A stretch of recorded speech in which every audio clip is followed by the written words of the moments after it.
سڵاو لە ئازان و خۆشەویستانی تۆڕی میدیای ڤار لە هەر شوێن و جێگایەکن سڵاوتان لێ بێت. سبەی سێشەمە لە کاتەکانی دوای نیوەڕۆ کەشێکی ناسەقامگیر بەشێکی ناوچەکانی کوردستان ئەگرێتەوە ئەگەری تاوەباران و هۆرەبروسکەی ناوبەناو هەیە کە کاریگەری شەپۆلەکە زیاتر زاڵە بەسەر پارێزگای دهۆک، هەروەها پارێزگای سلێمانی و هەڵەبجە و ئیدارەکانی ڕاپەڕین و ئیدارەی سەربەخۆی سۆران و لە سەنتەری پارێزگای هەولێر و کەرکووک و هەروەها گەرمیان لاوازە و تەنها ئەگەری چەند دڵۆپە بارانێکی کەم هەیە لەگەڵ هەورەبروسکەی ناوبەناو.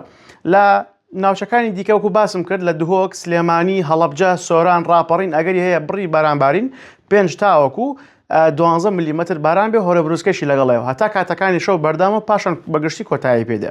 پلەکانی گەرما بۆ سبەی 3 بۆ 4 پلەسیلێزی دابەزێ و ئەمە یەکەمین گۆڕانکاری لە پلەکانی گەرمە کە پێشبینەکەین لە داهاتوە زیاترش دابەزێ و بۆ سبەی خێرایی بە شێوەی ناوبەناو بە تایبەتی لە کاتەکانی ئێوارە تاوەکو 23 بۆ 24 کیلومتر لە سەعاتێکە بەگشتی چالاکە بێ.